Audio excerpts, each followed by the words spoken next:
I still remember that night like it happened yesterday. My birthday. The one day I thought my son would smile at me. Not with hate, but with love. I'd spent the entire afternoon baking my favorite cake. The same recipe I used to make for him when he was just a little boy. Chocolate with vanilla cream, the one he'd beg for on every birthday. My hands trembled as I lit the candles, hoping maybe, just maybe, he'd look at me the way he used to, like I was his whole world. But when he walked in, the air around him felt cold. His wife trailed behind, rolling her eyes as if the smell of my home disgusted her. My son didn't even say hello. He just stared at the cake, then at me, and his lips curled into something cruel. Before I could even say, "Happy birthday" to us, he grabbed the cake with both hands and threw it onto the floor.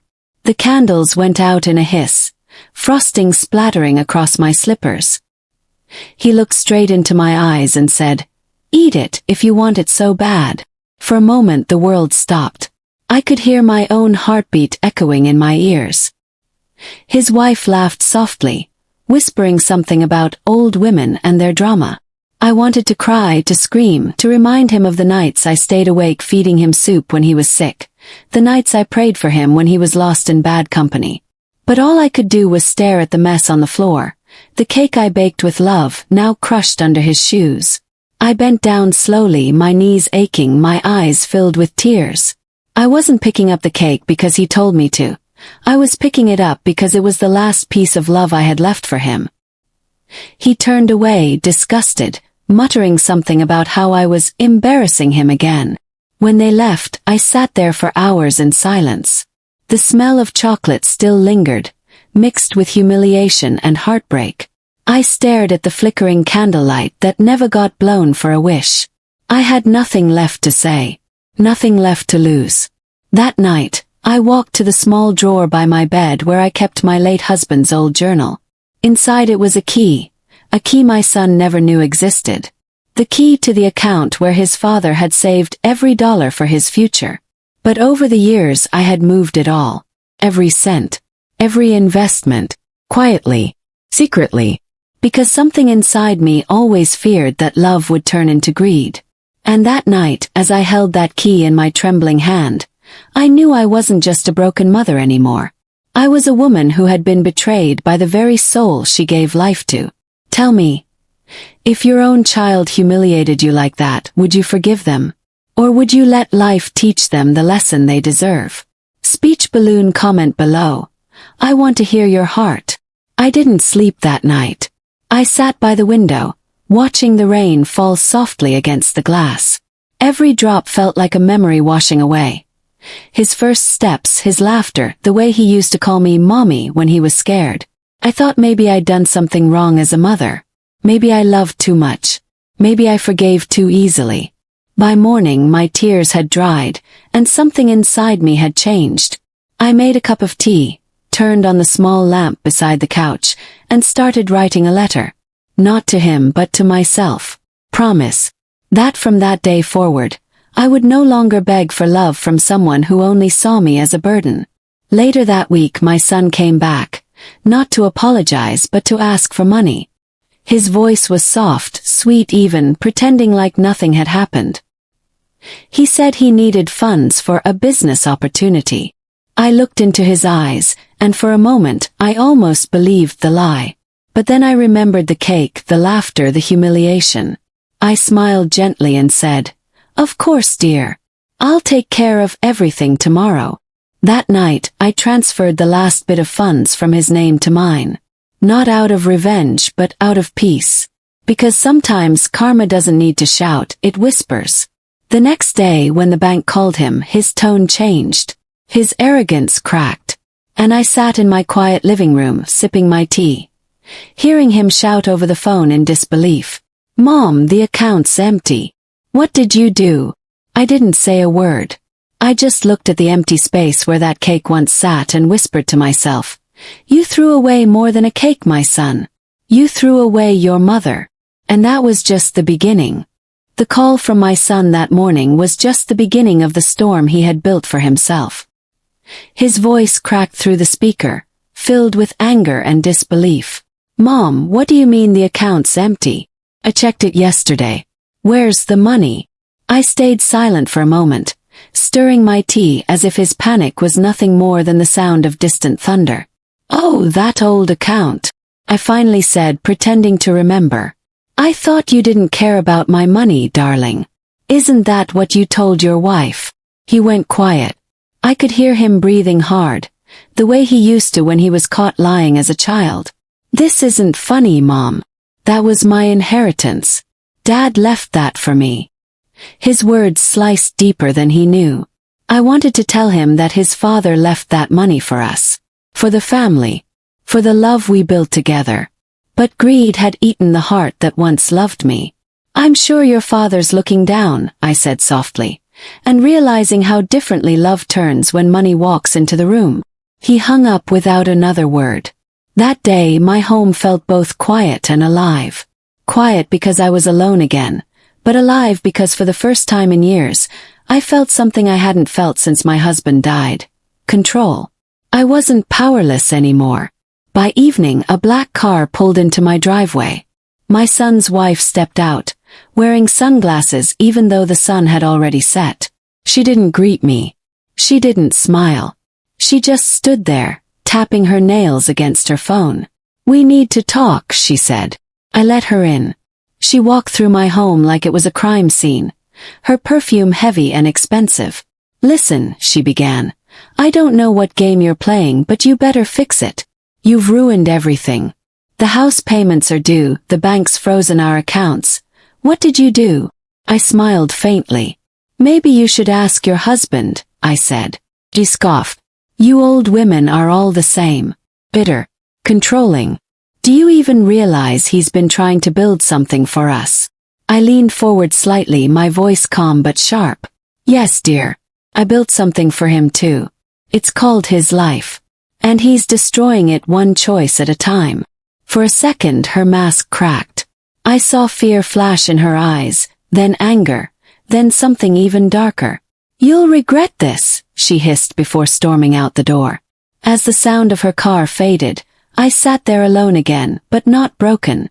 I knew what was coming. And sometimes, letting people destroy themselves is the kindest thing you can do. A few days later I got a call from the bank manager.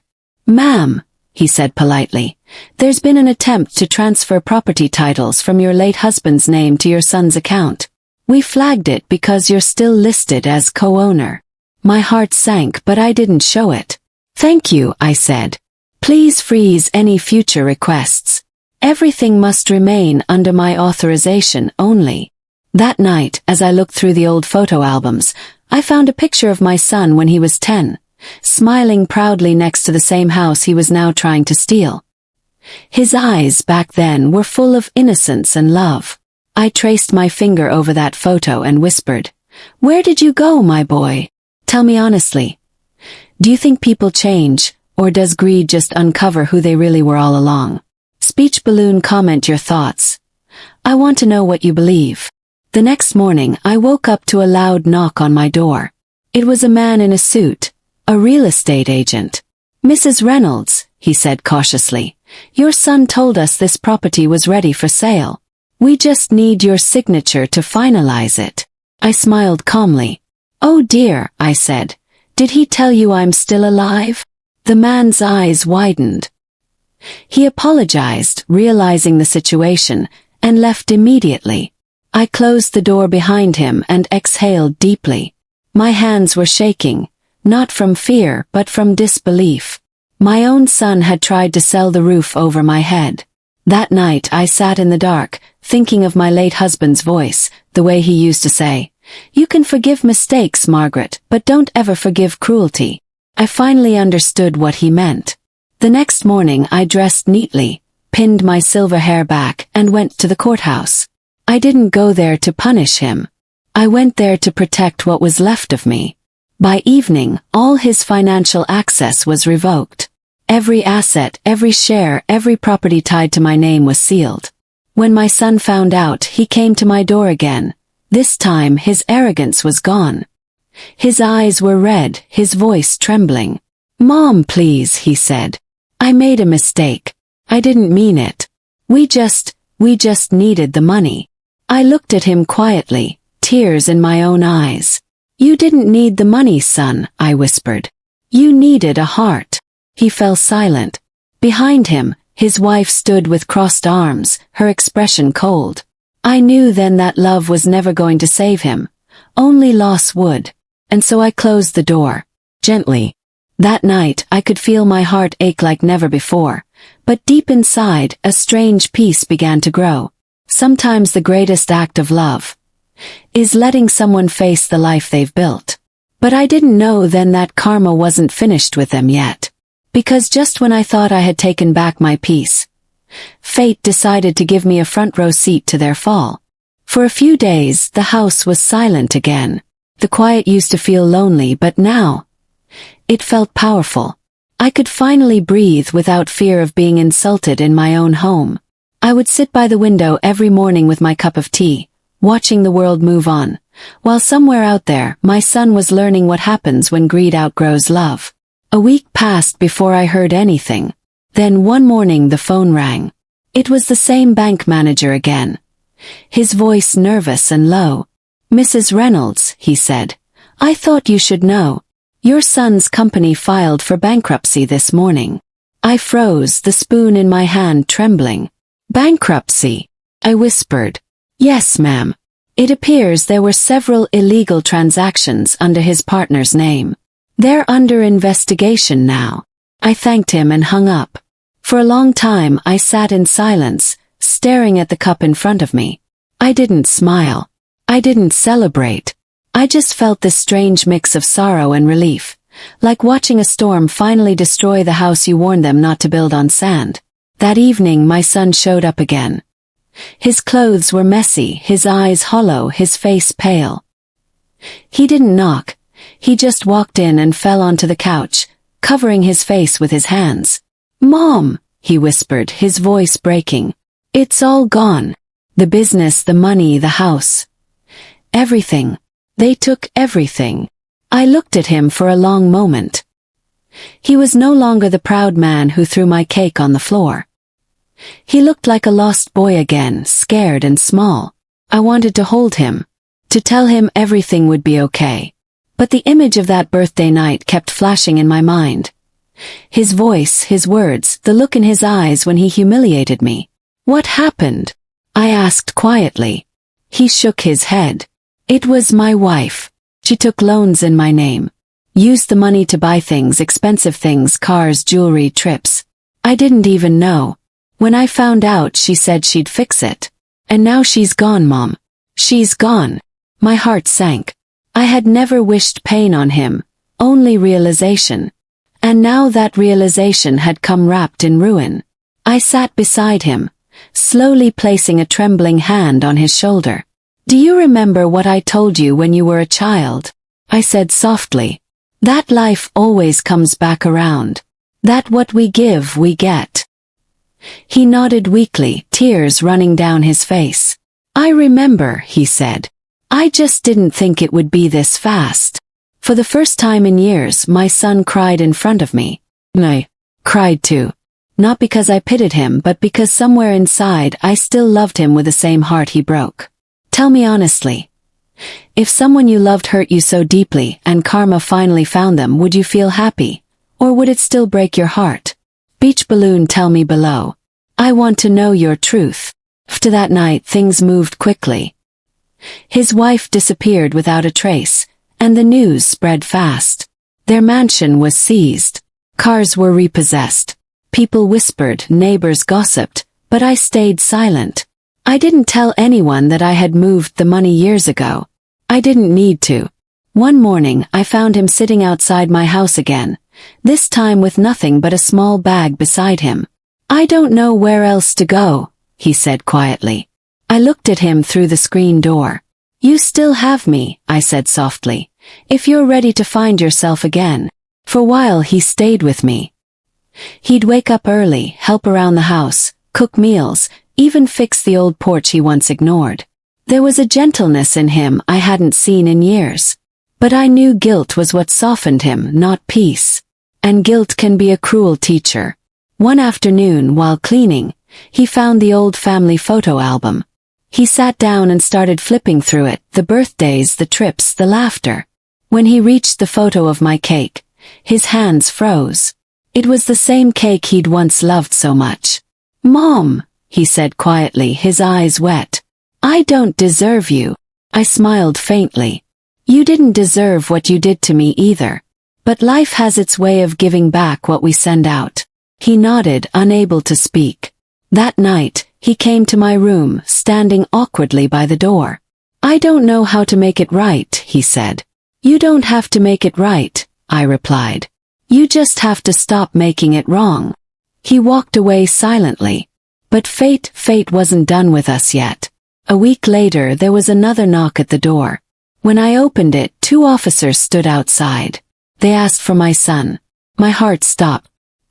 He looked at them from behind me, pale as a ghost. "It's about your wife," one officer said. "She's been arrested for fraud.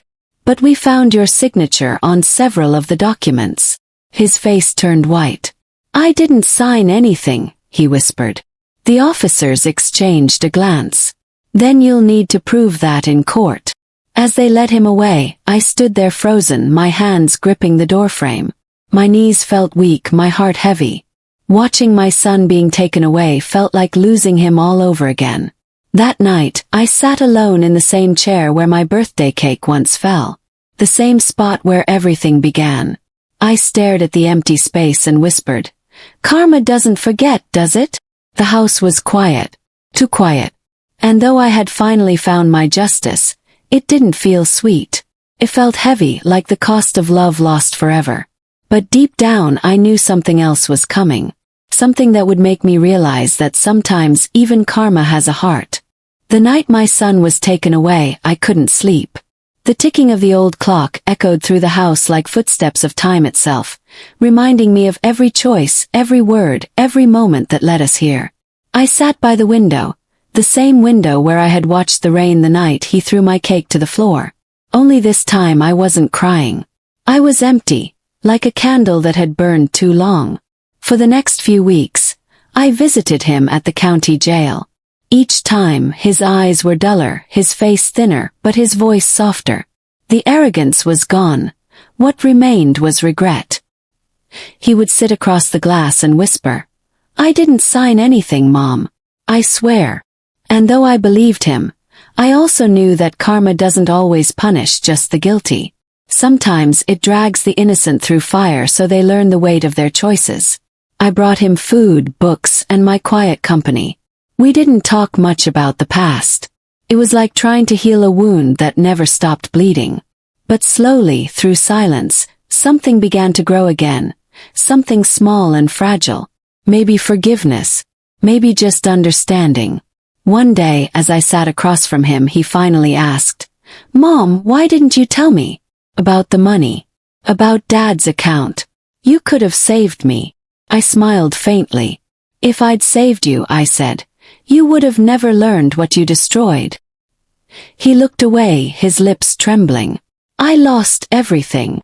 I reached out, my hand touching the cold glass between us. "No, son. You're just starting to learn what everything truly is." When I came home that night, I sat at my desk and opened my husband's old journal again. Between the pages there was a letter, one I had never noticed before. It was addressed to me. In his neat handwriting it said, "If you're reading this, it means our boy has lost his way. Don't hate him, Margaret. He has my fire but not yet your wisdom. When the day comes that he sees what he's become, forgive him, but let him earn his peace." Tears rolled down my cheeks. My husband had known. He had seen this coming long before I did. And suddenly I understood maybe this was never just punishment. Maybe it was the lesson life wanted us both to learn. A few months later, my son was released on probation. The charges against him were dropped after his wife confessed everything. I was sitting on the porch when he walked up the path, a small bag over his shoulder. His steps hesitant. "Can I come home?" he asked. I nodded slowly. "You never stopped being my home," I said. He hugged me for the first time in years. A real hug. Not the kind made of guilt or duty, but one made of tears and truth. And in that moment I realized something. Revenge might bring peace, but forgiveness brings freedom. Life slowly started to find its rhythm again. He worked at a small mechanic shop nearby, earning honest money. Every morning he'd make me breakfast before leaving, and every evening we'd sit on the porch watching the sunset. Sometimes we'd talk, sometimes we wouldn't, but the silence between us had finally turned gentle. One evening, as we watched the golden light fade across the sky, he said quietly, "I used to think money could buy everything. But when I lost it all, I realized the only thing that truly mattered was the one thing I threw away." I smiled softly. "And what was that?" He looked at me, eyes glistening. "You." My heart cracked, not from pain but from healing. Because sometimes love doesn't die, it just waits for the storm to pass. "Tell me, if someone who once broke you came back truly changed, would you open your heart again?" Speech balloon. I want to know what you would do. Tell me below. Weeks passed. Life was simple again. Peaceful. But one afternoon, as I was cleaning the drawer where the old key once rested, I found something unexpected. A bank letter. It wasn't addressed to me, but to my son. I hesitated before opening it, but curiosity won. It was a notice. His name had been added to a new account. My account. All the money I had once taken out was back under both our names. My hands trembled. He had done it quietly without telling me. He had earned back not my money, but my trust. That evening when he came home, I showed him the letter. He looked startled for a moment, then smiled. "You gave me a second chance, Mom," he said. "It's time I give you one too." We both laughed through tears, and for the first time in years I felt truly light. But life, as gentle as it can be, always leaves one last twist. A week later I got a call from the hospital. My son had been in an accident. A car had run a red light. I rushed there as fast as my old legs would carry me. When I saw him lying on that bed, pale and still, the world fell silent again. He opened his eyes weakly and whispered, "Mom, don't cry." "I'm okay. I just wanted to tell you, thank you, for everything." Those were his last words before he slipped into eternal peace. I held his hand and kissed his forehead. My tears fell onto his skin, just as they had the day he was born. He came into this world crying in my arms, and left it resting in them. And though my heart broke that night, I knew deep inside, he was finally free. Now, every evening, I sit on that same porch with his picture beside me. I look up at the sky, whispering the same words I said the day he was taken. Karma doesn't forget, but sometimes it forgives too. The wind always answers softly, and I know somewhere up there, my son is smiling again. Not out of pride, not out of greed, but out of love.